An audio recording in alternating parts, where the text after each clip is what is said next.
1,600แม่นถ้าเฮามันต้องออกแรงงานเฮาบ่ได้ถือลงมาแต่ชาติก่อนแม่นต้องเอาเหือเอาแห้งแลก แล เอา ก เนาะ แลกเอาได้จังได๋นะ เจ้าบ่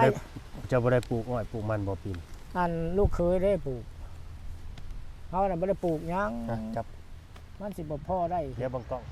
สบายดีสวัสดีเด้อพี่น้องป้องปายเนาะ FC เบิร์ดสุขุสุคนสบายดียามแรงๆพี่น้องเอ้ยเนาะพบพ่อกับช่อง YouTube บ่าวลาวพาเพลินคือเก่าเด้อเนาะคือเก่าคือเดิมเพิ่มเติมมื้อนี้ก็พาพี่พาน้องเฮาเข้ามาทำภารกิจพี่น้องเอ้ยเนาะมาหา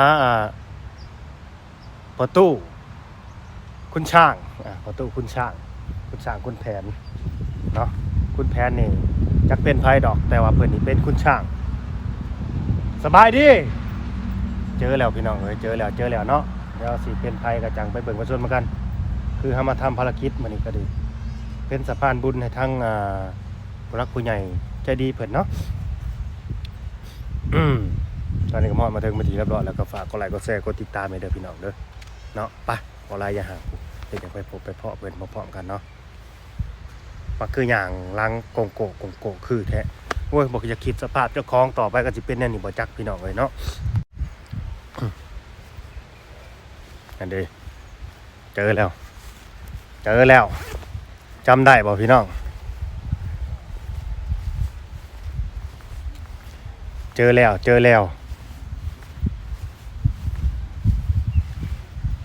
อันนี้ย่างมาล่ะ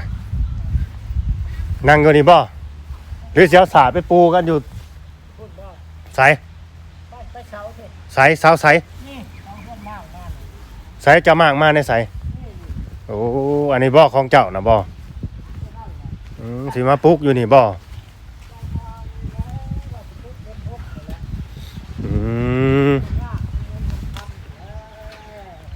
ว่าคือว่าไปหาเงินอยู่พอแต่ได้ใช้ได้กิน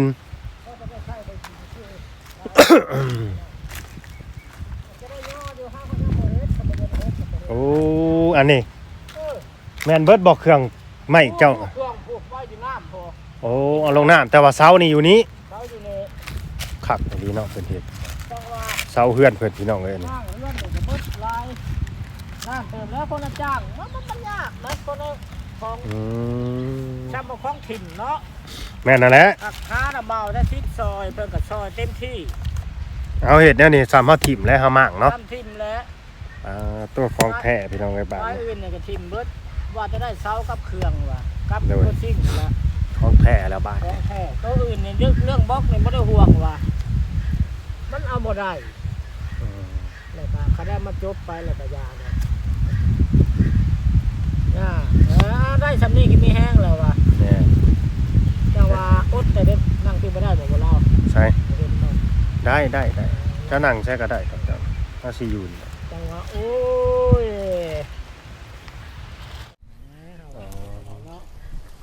โดยเอาสบายดี FC เนี่ยโดยขออนุญาตเนี่ยไม่เบิ่งครับสิได้เงินหลายบ่ไปหาเงินน่ะ โอ้กับบร้ายแหละเนาะ แล้วเบิดเลย กะเบิดโยกับมันก็ละอันพันอย่างก็ว่าจะมาเฮ็ดบุญทำท่านแน่ก็มาท่านแจกข้าวน้ำเบาว่านนี่แจกกับพี่น้องทั้งแม่นี่แหละ ระบาดอยู่ไส ในบ้านนี่แหละ อ๋อ แล้วก็เลยแจกกามาเศร้านี่ก็ไม่ได้เข้าเขาใส่บาตรเมา เมาหวานแล้วก็อ้าวซ้ำนี่แหละก็ มาแล้วก็เมาแล้วบ่เดี๋ยวนี้ อ้าวของถือนั่นเนาะถือมือแจกนี่ก็เมาแน่แล้ว โอ้มาฮอดมาถือมือบุญนำ ถือมือบุญกันนะเบาน้องแม่นี่แหละ โดยเขาต้มหม้อยังอ่ะคือหม้อใหญ่แท้น่ะอห ร้าน หมู สาวอยู่ไผ่ร้านสาวอยู่ไผ่ โอ้ตอนนี้บ่ ตอนนี้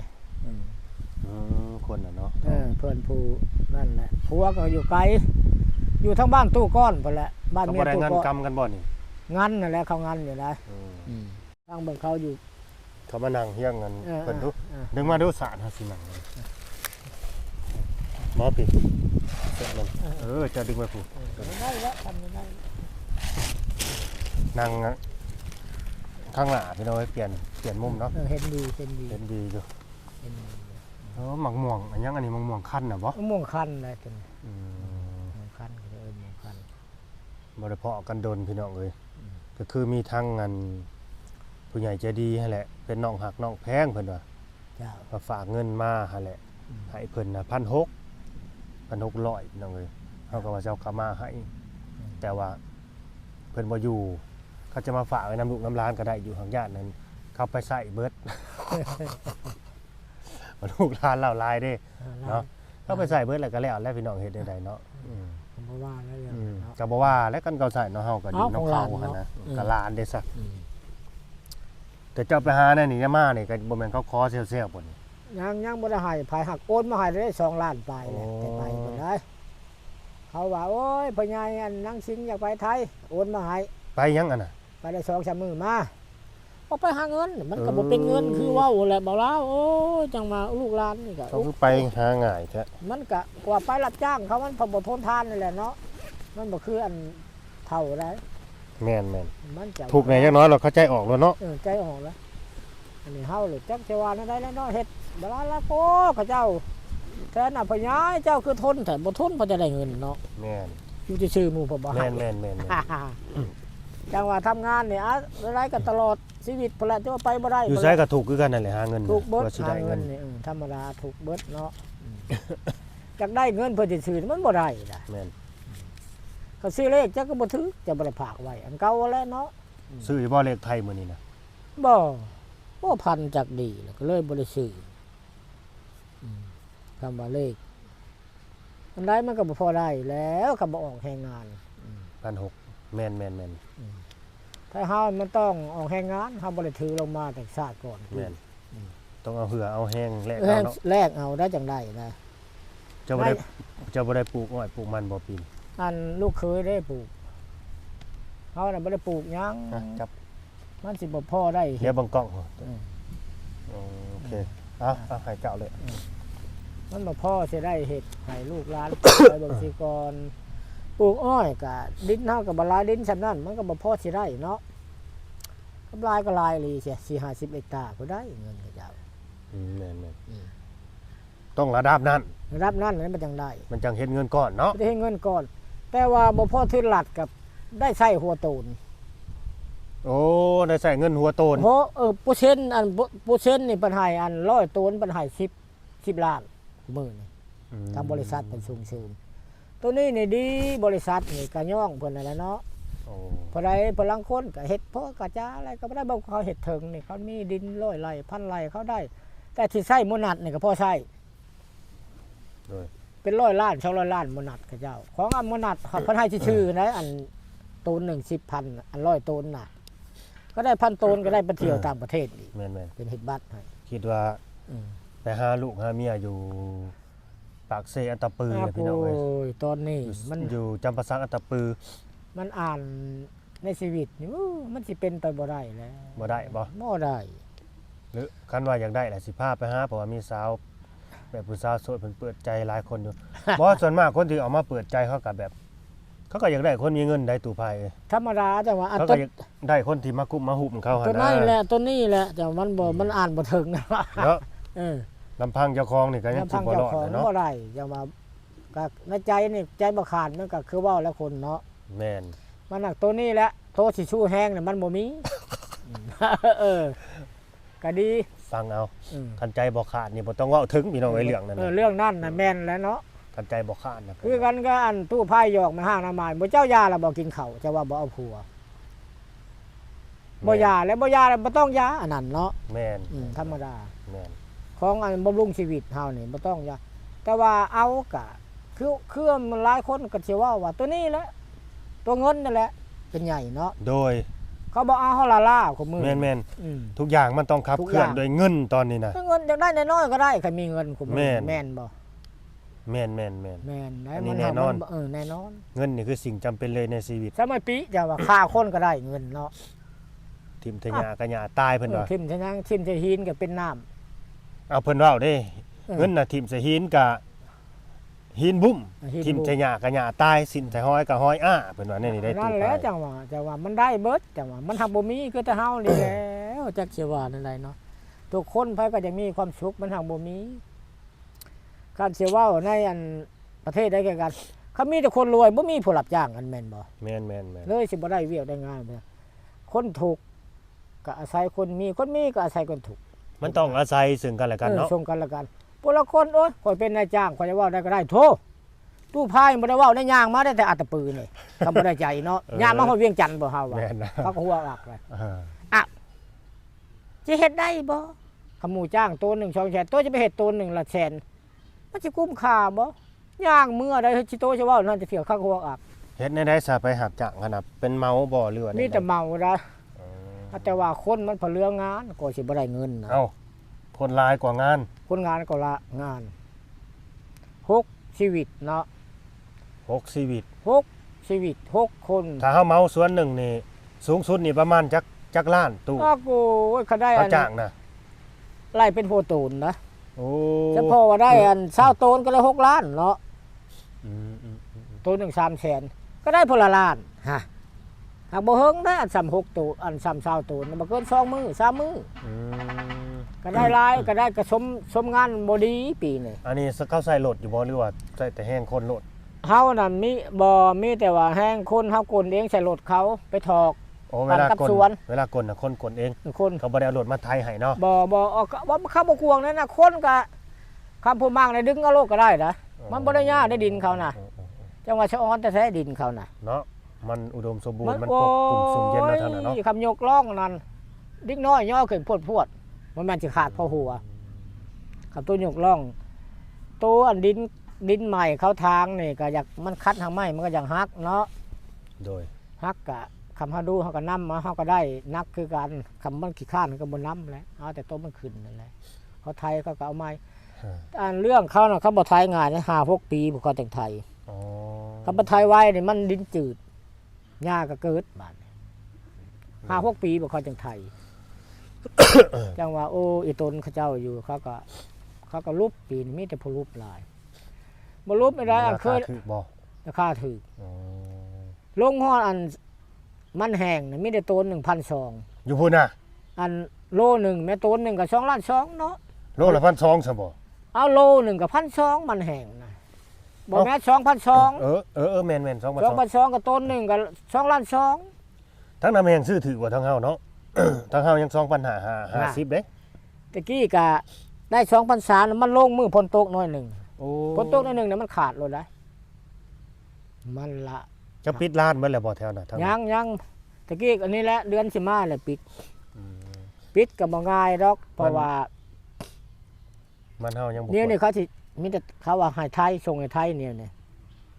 ทางนี้อยากพอแล้วทางจีนเนี่ย อืม แต่ว่าคืออีกที่ สิไปขวดให้บ่มันเฮา ฮะ สิให้เจ้าไปนอนขวดให้นอนอยู่สวนพุ่นโลด จังว่าแล้วก็บ่ชวนหมู่เนาะไปผู้เดียว มันบ่หลายดอกอันนี้มัน3ไร่ซื้อ ถัว 3ไร่4ไร่ซื้อ เขาน่ะสบายอีหลี อืม สลามงัดอันงัดผู้เดียวน่ะผู้กองน่ะบ่ทันมันของมันบ่ได้ยากเนาะแม่นมันสิหักสิเพโอดินเขาน่ะฝนตกจาก ชีวิตเพิ่นก็ อืม สิว่าถูกซ้ำเท่าพี่น้องเอ้ยเนาะ อืม สำหรับตู้พายนี่แล้วถูกซ้ำเท่าได้ สามปีแหละ เท่ามาบัดแทนที่สิได้กินเหือกินแห้งลูกหลานนั่นนี่บัด อืม เจ้าของนี่ต้องเป็นผู้นำเองต้องซอกต้องหาเองอีกคือเก่านั่นน่ะ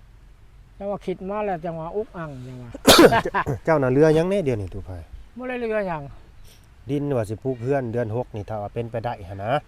อันนี้ได้หาชื่อได้ดิ โดยถ้าว่าอยู่ดีมีแห้งแน่นี่เนาะ เออ เป็นไปได้เงินคำแก้วมีทวงถึง ว่าถึง ทวงทันนะ หากจะได้ย่ออยู่ซ้ำสิย่อได้ยังมุ่งไว้แล้วก็สิได้อยู่พออยู่ซ้ำนั่นนะแต่ว่าจะไปเพิ่มอีกแล้วบุญนี่มันสิได้ลง อันนี้บ่ เออ โนซิจัง ร่างมาตรฐานแหละ โอ้ เพราะว่าเครื่องก็อยู่พุ่นคนแช่น้ำเอาขึ้นแต่เฮิงแล้วอย่าสิทันอยู่หากแต่ว่าเดือน5น่ะเขาเฮ็ดบ่ได้ นี่เฮ็ดเฮือนอยู่ร้านสาวจะไปใส่เดือนนี้ โอ้ สาวติงน่ะ โอ้ยว่าโนราณนี่ก็คือหมู่เจ้าเห็นนั่นแหละเนาะ โอ้บ่ได้อยู่นี่บ่ ไปแหละแต่หาลิ้นไผ่ลิ้นมากระลอกลิ้นไผ่แหละจังมาคอยนั้นมันจังมาอาศัยบ่ได้แล้วว่าสิอาศัยหลานพอได้กับพ่อปันใด ถ้าเป็นแนวนี้เนาะ บ่จัก จักสิว่าแนวใด บ่จักของเรา อืม ธรรมานี่แหละอุ้งอ่างเห็นบ่เงาอยู่ โดยแบบเฮา สิอาศัยผู้นั้น แม่น ก็บ่อาศัยได้ก็ไผสิอยากไปสำเฮานี่เนาะ โดยเฮาบัด อยากอยู่น้ำลูกน้ำหลานเบิ่งนี่น้ำเบิ่งนั้นมันอาศัยบ่ได้ อืม ตะกี้ว่าผู้นี้ก็ว่ามันพากมาให้เงิน เฮาเราต้องเป็นที่พึ่งเฮาเราดอกกันนี่ เป็น เนาะ ที่พึ่งตัวเองจะว่าบ่จักคงเว้าหยังว่าจะว่าคำทนบ่ได้นี่แต่พ่อคนทำมันจังบ่ได้เนาะผู้ลังคนน่ะมันอัตขัดก็ได้ แม่น แต่ว่าเฮาเนี่ยเฒ่าแล้วน่ะคิดไปมันก็ได้อยู่ โดย สิคิดภายหลังนี่คิดเฮ็ดตัวนี้มันก็พอแห้งแล้วแม่นบ่ แม่น แม่นมันเบิดเด้ สร้างซามาพอมาเป็นอันนี้ก็ตัวนี้ก็อุกใจก็คิดไปกับพ่อคือกันนั่นน่ะแล้วมาคิดมาสิว่าสิเพิ่งชาไทยลูกหลานก็บ่ได้เว้าก็บ่ได้เว้าคักเสียหายแม่นบ่ แม่นแม่นแม่น เอาบ่มีสิทธิ์หยังเลยว่าอยู่บ่ซื่อ แม่นแล้วก็อยู่ที่จะทนอยู่ไป ๆก็ทนอยู่ไปเอามื้อนี้ได้กินก็กินมื้อบ่ได้ก็อยู่ไปซี่แหละ โดยมีแต่ บ่ ท แม่น อยู่ เขาว่า ไป โอ้ยสิแต่งข้าวแต่งปลามาย่อเฮาเนาะแต่ว่าอุกอังอยู่แต่ว่าลูกหลานนี่ก็จักจะว่า ความอยู่ความกินได้ซะเจ้ากินได้อยู่จังได๋คุมื้อนี้ ก็กินไปซี่แหละ นึ่งข้าวนึ่งน้ำได้หรือว่าอาศัยกินน้ำลูกหลานน่ะบ่ ประชาน้ำลูกหลานนั่นแหละเท่ากับพ่อไปแล้วเนาะ โดย เท่ากับ ก็ พ่ คือเวลาเขากินเขาก็ห้องเนาะ ห้องอยู่เฮาหักบ่ชูอันสิร่วมเขาดอก โดย มันอุคนมันเอาเนาะก็บ่ได้เกลียด มันห เนาะ ลายเนาะ นี่แต่เฮาชูได้หยังก็ไปให้กูกินอยู่ตูบน้อยพุ่นอยู่ในเฮือนนาค โดย หาก็กินอันหอยแครงกินนี่ย่างหอยแครงแห้งเอาเงินให้ร้าน90ไปซื้อกูน่ะ กินแล้วบ่ กินเลยจะได้มาเนี่ยกินหอยแครงตั้งเข้ามันน่ะ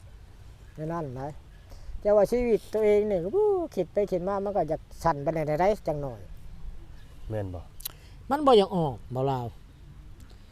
ในคิดไปใส่มันก็ตำคิดไปอยู่บ่จะซื่อนะจังพ่อวัยรุ่นก็ผูกคอตายเฮาว่าเนาะ โดย มาคิดตัวนี้แหละหนักแหงตัวอันที่อันมั่งเฮือนเพซานนี่แหละ โอ้ยอย่าไปคิด บ่ สัตว์ มา ใด คิด ตัวไผ หักบ่เฮ็ดแล้วเฮาว่ามันต่ำมันน่ะเนาะ แม่นอยู่มันต่ำน่ะ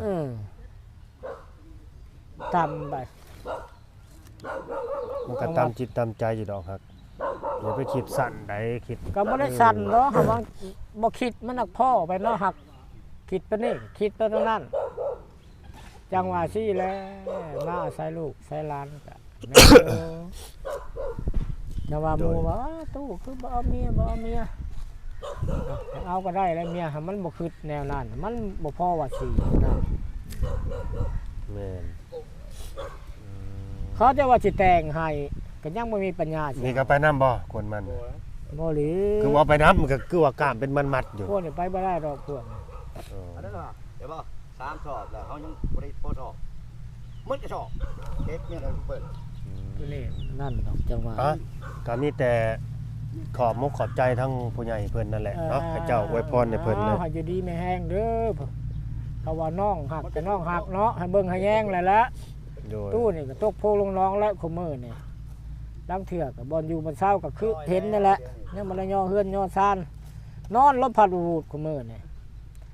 ลูกหลานก็คือมานอนอยู่นี่บ่มานอนบ่หลับเฮาว่า ลำบากแล้ว ลำบากแล้ว ตกที่นั่งลำบากเลยตกที่นั่งที่นอนลำบาก ลำบากเบิดช่วงช่วยแรงหักทนไปเลยละจะสิเฮ็ดได้เนาะ แม่น วาสนาเบิดเท่านั้น สิว่านั่นได้จะให้ตัวเองบ่ได้แฮงจะให้ผู้อื่นบ่ได้ คน ให้ เฮา ให้ใจตัวเองละอย่า เนาะคนเฮาชีวิตคน บุญวาสนาเฮา จะว่าแข่งเพื่อแข่งแพ้ได้แข่งวาสนานี่บ่ได้ประชิดประหารเว้าเนาะ โดย สิ่งที่มันเกิดมันก็เกิดขึ้นมาโลดแหละอันนี้มันสิบ่เกิดมันก็บ่เกิดมันเกิดแล้วคือแนวนี้อ้าว อืม หน่วยเกินแล้วมันก็เบิดชีวิตไปแหละคนเนาะทนไปนี่แหละสามจิตลนทางใจไป บ่คิดสิไป แบบเดินซ้ายคือตู้ก่อนบ่ บ่ บ่เอาบ่แบบนั้น เอาก็เอาเดี๋ยวเอาจบเอาดีเนาะ โดยเพิ่นน่ะยังสิบ่ยังบ่หยุดบ่ถอยยังสิหาอยู่ได้ล่ะน่ะ ฮู้แล้วบ่ข่าวเพิ่นน่ะฮู้แล้วบ่ ฮู้ก็อันนั้นแหละ FC ผู้อยู่เวียงจันทน์นั่นแหละโทรลงมา เพิ่นยังสิไปอยู่ได้เพิ่นบ่ได้หยุ โอ้ ด ตัว ได้ นี้ยังบ่ฮู้แล้วสายสิว่าเพิ่นสิไปอีกอันนั้นแหละตู้แพทย์ว่าไปบ่ตู้พายคำเวลามีไปขอบใจเฉียวว่ะ โอ้ยขอบมันก็บ่พังหรอกคนสิบ่พังกันน่ะเนาะ แม่น นอนอันหนึ่งก็ให้ มันเว้าบ่ได้นะหมอนี่กยามันว่าในชีวิตเป็นมันเนาะ โดยแม่ บ่ น ได้ห้ามบ่ห้าม แม่น บ่ แม่น ได้ห้ามบ่ห้ามนะได้ แม่น ไปเฮ็ดได้ก็ได้ไปทำได้ก็ได้แต่ทำมีหน้ามีตานี่บ่ได้ดอกคือเฮานี่ โด มัน ย ที่นี่แหละ เอาเป็นว่าแบบว่าชีวิตให้มันซะเนาะตัว ชี พา วิ ย ตเป็น เนาะ มันจบไปเนาะ แม่นชี ถ้า วิต คิดได้ในนั้น โดยชีวิตไปมันซะมันเอาง่ายๆซะแบบว่าความสุขให้มัน แต่ ซะ ความสุขให้มัน เฮ็ด นะ ไป ของ ให้เฮ็ดในก็เฮ็ดไป คือตัวพายเว้าเนาะก็เรื่องความสุขเนี่ยจะได้กับคนมันทำบ่ได้ แม่น ทางเมียก็จะได้ให้กันแต่มันหักมันสิเบิ่งตัวเองก็ยังบ่รอดน่ะ โดย สิเอาเมียเพิ่มนั้นสิเฮ็ดอะไรจ้ะมันสิบ่ตายบ่เขาเอาแล้วเขาอยากพึ่งพาใช้อะไร แม่นแม่น ไม่ยิ่งกูมือ แม่นส่วนมากก็ป็น เขากับเพิ่นก็อยากพึ่งพาใช้เนาะ แม่น เอาอันนี้มีผัวคือบ่มีก็คือเก่าอะไรบัดเขาเว้าเพราะว่าเขาหายแท้เฮาหันบ่ดีเนาะเรื่องไม่ยิ่งนี่คำว่าเฮากุ้มเฮากลางบ่ว่าดอกเพิ่นก็หาโตก็หาน่ะมันก็สิบ่ผิดบ่เลวกันเนาะ โดย โตผัดคืนนี้เลยเหี่ยงแห้งก็ลงแล้วเฒ่าแล้วเนาะ แม่น พังไปเลยแหละเรื่องนั้นก็ได้ยังบ่ว่านะคุมื้อน่ะ โดย มาว่าโอ๊ยกูสิเอาไอ้นั่นเอาไอ้นี่แหละบ่หักเว้าไปอยู่พอมีแฮงก็ช่วงไปน่ะคือว่านี่ก็หยอกเต็มที่อยู่แล้ว ยอกเขาก็บ่ให้แล้วเขามีแต่ลูกหลานตัวเอง อืม ไปสาวกันมักอยู่หั่นแหล้วบุญข่อยสิบ่ถึงบ่เจ้าแล้วก็แล้วไปดอกเขาก็ว่าสิเป็นหยังสิเป็นหยังมันบ่เป็นแล้วแต่กุกเนาะ แม่น มันเอามาเลยมึงบ่กุ้มกูจะท่านสิได้คนเฮา โดยแล้วเก็บขี้งัวไปเฮ็ดหยังอ่ะนะ ขายแล้ว โอ้สอบเท่าใดอ่ะ สอบหนึง 6,000มาเลยเท่าไหร่เลย10น่ะ โอ้ จักไผได้หับซื้อว่า ซึ่งเฮาขี้งัวบัด ธรรมดามันเก็บดินเฮาเนี่ยเฮาก็ยังให้ได้เนาะ อืม อ้าวบาดมันเน่าก็เน่าชนะเฮาแล้ววะทางไปเวียกทำงานหักจากลงไวแล้วมันคือสิเหิงแท้สิบ่ห่วงบ่มักจองเลยวะ ยังสิได้ลงอยู่แม่นบ่ แล้วบุญนี่นะมื้อบุญนี่มาเด้อมื้อบุญนี่ แล้วบุญแล้วสิไปโลด สิไปโลดแล้ว เอ้าเขาบ่หยุดสงกรอกสงกรานต์บ่ เรื่องน่ะเขาบ่วนในทางใต้เขาบ่ได้คือเฮาได้ โอ้ มักจองมันบ่ได้ถ่าไผได้ อืม ว่านนี่ก็ชุบในดองก็ได้10ล้านพอออก มักจองเป็นจังได๋อะน่ะตู่ ป้าถ้าอาม่าบ้านนี่คันได้ไปสิอาม่าต้อนอยู่ กินได้บ่ ก็ได้นั่นแหละ เฮาคือ เป็น บ่ฮู้จักเนาะมักจองนเป็น หมาก จังใด จองนั่นเฮาก็หาก็เคยเห็นตะกี้ก็ได้กินอยู่ ก็ได้ยินแต่ในตำราดอกมักจองมักจันมักกล้วยนั่นนี่นะในบทเรียนน่ะ หมากจองนี่เขตเฮานี่บ่มี บ่ มีแต่พูดละเขตอันตะปือโพ อืม กับแถวพลมาอันแถวอันปทุมพรนี่ก็มีอยู่ เจ้า ค ก็ รับ ได้กินแล้วบ่รสชาติมันเป็นจังได อ้าวเด้อเสียเว้าคำเครื่องครบก็คือเฮาลาบเท่านี่แล้ว โอ้ แต่ว่ามันน่ะกว่าเท่าเพราะว่าจีนนี่มันชื่อหน่วยมันน้ำมันเฮากินมันเย็นมันเป็นยาเย็นได้ เออ เอาแต่เฮาทิ่มแค่น้ำนี่ขมักจองร้อยนี่บ่ได้พอ2นาทีมันก็ผึ่งโลดแหละ โดย ในครอบครัวเจ้าเนี่ย3หน่วยนี่กินบ่เบิดมันผึ่งเอานะ อืม ถ้าก็มาแจ่วปูแจ่วปลาคือลาบเท่านี่แหละเครื่องครบมันก็แซ่บเนาะ บุญพี่น้องเอ้ย อืม บุญบ้านเพิ่น บุญบ้านลำเรื่องก็มีได้ มีเฮาลำเรื่องพุ่น มีลำเรื่องและบุญใหญ่ได้ โอ้ อันพาป่ามาจากกรุงเทพบุญอันลำเรื่องเก็บ1เฮือน1 2แสนไร่กว่า200บาทหลังคา โด มัน ย จะถึ บุ ง ญ จัง ป่า ล้าน ป่าอีก พาป่ามาจากกรุงเทพ มื้อวันที่หยังก็มื้อ ที่ โฮม 11มื้อโฮมมื้อ 11มื้อโฮมเลยเนาะ มื้อโฮม โอ้ จะว่าจะน้อยสิเข้าเบิ่งเนื้อว่ามันว่าเขาจัก5แสน กันบุญฮอดก็สิได้มาครับก็ได้เนาะ ก็บุญฮอดก็มายามกันน่ะ โดย กินแท้นี่แหละปูชากินแทงเฮานี่แหละ โดย มันบ่มีหยัง โอ เนาะ เคพี่น้องเอ้ยเนาะก็สิได้จบคลิปไว้ซ้ำนี้แหละก็ขอบุญขอบคุณเนาะทั้ง บายดี ผู้ใหญ่เพิ่นเนาะให้เพิ่นอยู่ดีมีแรงสุขภาพเข้มแข็งเด้อเนาะก็ฝากกดไลค์กดแชร์กดติดตามพี่น้องเอ้ยเนาะฝากเป็นกำลังใจให้เด้อพี่น้องเด้อเนาะสบายดีขอให้ตู้พายเพิ่นอยู่ดีมีแรงเนาะสุขภาพเข้มแข็งมีแต่คนหักคนแพงเนาะขอรับบ่เรือพายแล้วรับบ่เรือหยังละตอน บ่ได้เรือหยังได้ เนาะ เรือแต่ชีวิตตัวเองนี่แหละ เหลือแต่ชีวิตเราอ่ะ ชีวิต สบายดี จังหวะแต่ว่านั่นแหละเนาะอ่ะ โดย นั่นแหละขอบใจ สู้ๆ เพิ่น ตู้ นี่แหละ พายสู้ๆต่อไป สู้แล้ว โดย